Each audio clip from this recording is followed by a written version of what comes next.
Doc, it was a dominant display in round 1. So with that, any changes for round 2? When do we release it? I don't know, but Saturday afternoon at 5, I believe, we'll be releasing the team. And they probably want to hold it till then. Yeah, not many. The answer, Liz, is not many. And can you just talk us through why? Why there's not many, or why we're not telling you? No, yeah, both. No. Why there's not many? Yeah. Oh, look, it's really tough. The selection last week was about as tough as we've ever had. I reckon it was probably 6 really line ball calls. So across the course of the season, we've got every intention to play a good percentage of our squad, and the reality is, we'll probably be forced into that position. But even if we're not, we want to make sure that we access all the talent and give everyone the opportunity to perform. So, but for this week, obviously the team performed well, and that we won't make significant change into the second game. But going forward, there will be others that will get opportunity. With the AFLW not yet starting, that's still a few weeks away. How do those unselected players kind of prove themselves without being able to play a game? Yeah, no, really challenging. But obviously the training form, we hadn't played a game before we selected the first team, and so the reality is that it's very much based on training form. And I've had this conversation with the players. The margin was really insignificant in terms of those line ball calls, and the margin is pretty much the same. Just because certain players have been out there and performed well doesn't mean that if others had had the opportunity, they wouldn't have done so as well. So training form and opportunity will present. It always does. Just quickly, I'm interested in your thoughts on the midfield battle against the Kangaroos this weekend. Obviously, we haven't seen your team selection. We haven't seen theirs either, but I'm assuming Emma Carney will come back into the side, and then her along with Bruton, Ash Riddell, she had 35 touches last week. How do you think your midfield unit stacks up against theirs? Yeah, I mean, it's going to be a cracking contest through there. In their trial game, they played Carney through halfback. So we'll see if they go with that again, or whether they push her back through the mid.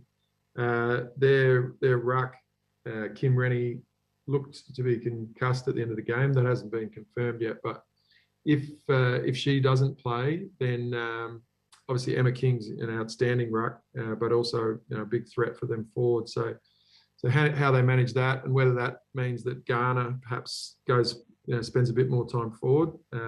Obviously, with Carney coming in, they've got that capacity to sort of to utilise some of their other mids as potentially forward. But it's going to be a great matchup. Clearly, in terms of depth of midfield, they're probably in the top 3 within the competition. So to a large part, that'll dictate the outcome of the game. If whichever side is able to get on top in that area will be really significant. Thanks. I'll let someone else take over. No worries, Liz. All right, Josh from Channel 9. Did you allow the side to celebrate after the win last week, or was it sort of just down to business? That's not me. We'll answer that one. That's fine. You go first, whoever that. Yeah, that's good. Look, I think anytime you win a game of AFLW, you should celebrate. They're bloody hard to win, so you need to enjoy it. You need to make sure you really soak up that. But the reality is, reasonably quickly, you turn your attention to the next game, and it's such a short season that every game is critical. There's just no let up. That's the reality. So, but should you celebrate? Absolutely, you should celebrate every time you are fortunate enough or good enough to win a game.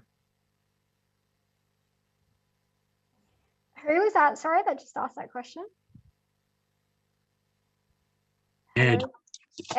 Yep. Do you want to continue, and then we'll move back to Josh? No, that was just fine to go through, I think. Sorry about that. Okay, all good. Josh.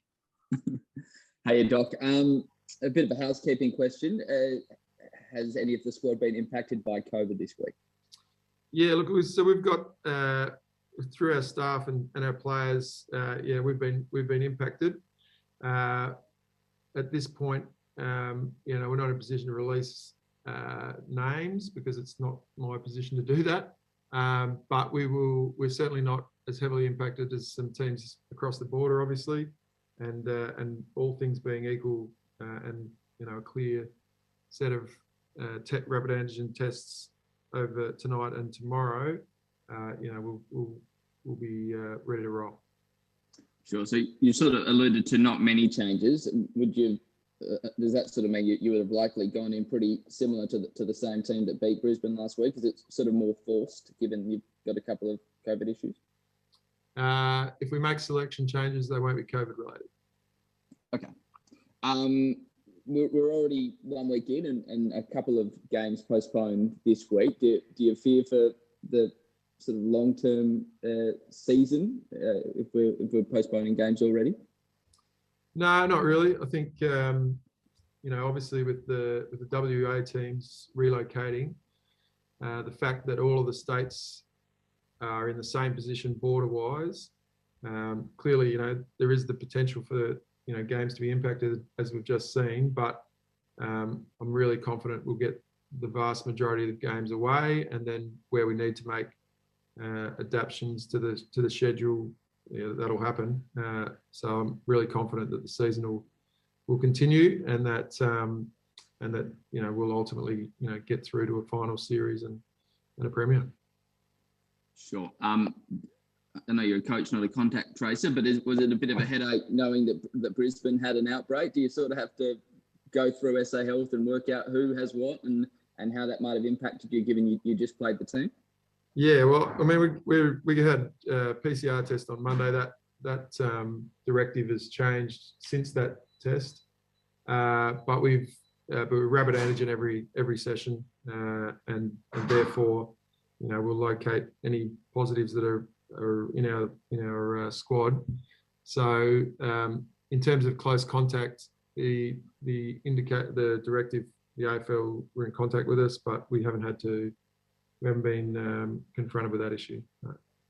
Sure. We spoke to MJ earlier in the week, and she said that she's told her family dinners are off the table, and that seems to be a sort of a recurring theme across your list. Has that come from you or from the coaching staff, or is that sort of player driven? We, as a club, we sort of obviously made some recommendations in terms of risk minimisation. I don't think they actually went quite as far as to say you're not allowed to see your family, and I'm sure we are still catching up with our families. But yeah, across the board, we're just taking a risk minimisation approach to the way we interact. I think that's probably reflective of how everybody in the community is sort of acting at the moment as well, because clearly we're in a different situation to that which we were 6 months ago, where we had virtually no cases. There's clearly a fair chunk of COVID in the community. So the impact of that, both from a health perspective, but obviously from the potential to miss games, is pretty significant when you only have 10 of them. So our players and our staff are acting in accordance with that risk. Does Ash have her eye on a bag this weekend after kicking over in the first? How impressed were you with her against Brisbane? Yeah, no, she played. Obviously, she finished her work really well, which is a really important part of that forward craft. I thought the forwards in general worked really hard for each other. So what was nice was Ash ended up on the end of it a few times, and I think she commented herself that all things being equal, there might be somebody else that bobs up and gets those opportunities this week. But for her, if you consider it's with us, it's her third year in the AFLW competition, so it's second year with us, and the amount of work that she's put in over that period after going to Melbourne and having not a great experience, to come back, to go through the AFLW, to work extremely hard, and this season in particular, having had that 1 year, had a real taste for the volume of work that she needed to do to take her game up to another notch, and she's done that, and it's always nice to get some reward early in the season. Right, thanks, Doc. No worries, man. Panel 10. Anyone from 10? Just Nope. just a logo. Channel 7? Anyone from 7? At Or least, are you guys just recording? A lot of voyeurs in this thread. yeah. No, clearly. Put the ball on. Ed, do you have any more questions from Zero Hanger? No, that's fine from me. Thanks, Danielle. Well, Yep. Liz, do you have any more? I've got heaps more questions. Throw 'em at us. I'm interested to see what you think about Eloise Jones. Like, what role are you seeing her playing this year? Is she going to get a bit more midfield time? And I reckon her disposal efficiency in round 1 was pretty good. You must be happy with that.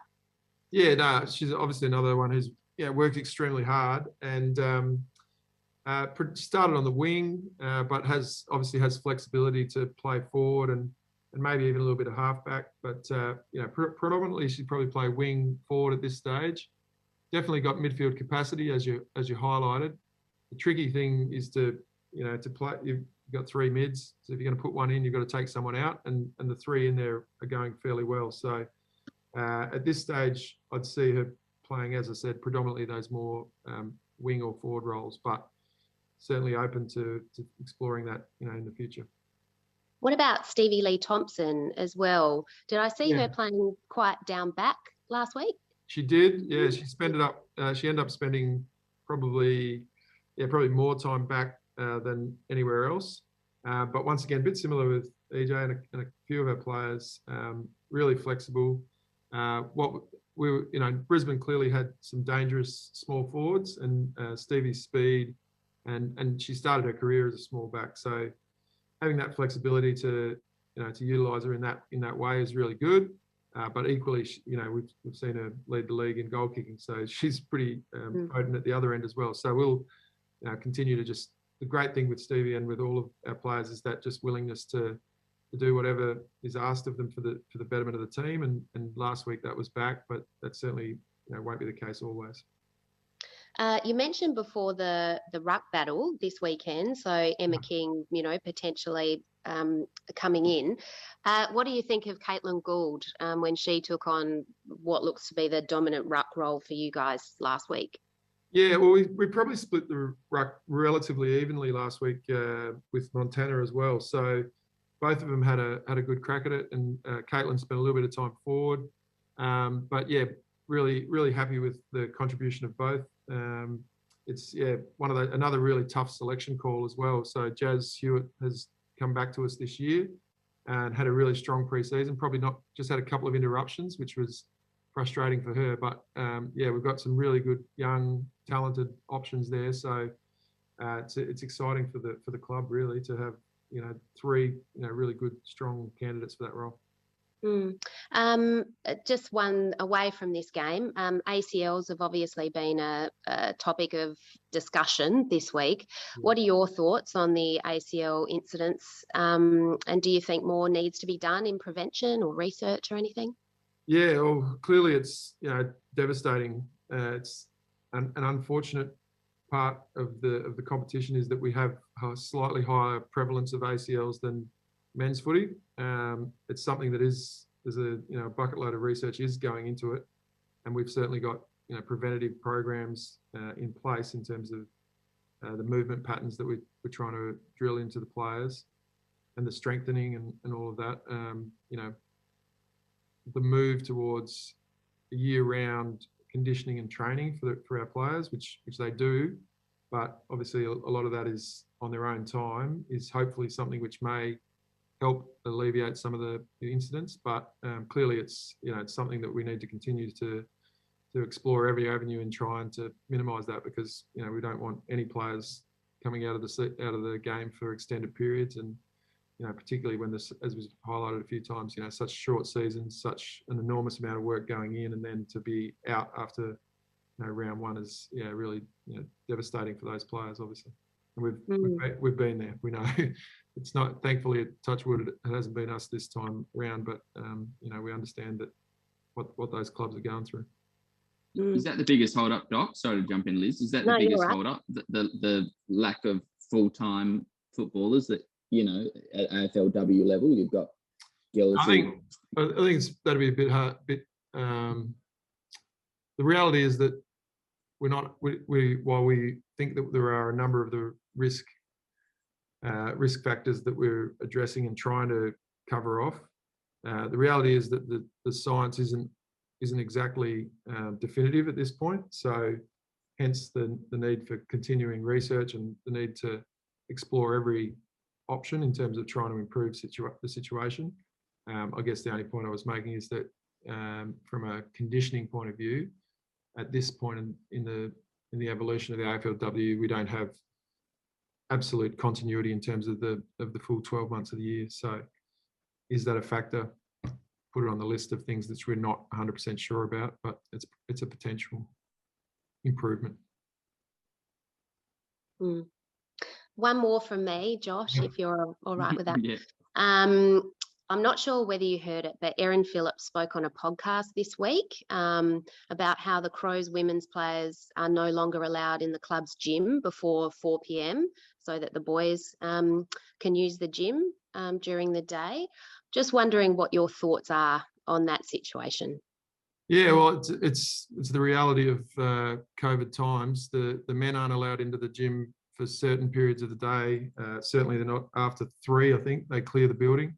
So it's a compromise from both sides in order to enable both programs to perform at their best. Would we rather it another way? Absolutely. And one of the big pushes over the last couple of years is our capacity to integrate and have both programs really have a one club approach, and we've done that really, really well in a lot of areas. We're really pleased with how that's progressing, but unfortunately the scenario with COVID has just meant that we've got to risk minimize, and if that's the compromise we have to make in order to make sure that the season progresses, then it's what we'll do. Excellent. Thanks, Doc. Good job. Who's come along and have a look? 2:40 Nord. It's going to be cracker. I don't know what the weather's doing, but get involved. Weather's brilliant, I think. 30 degrees and sunny or something like that. There it is. Get on board. Hopefully we can get a good crowd there, nicely spread out. But it'd be great to have a lot of people along to see round 2.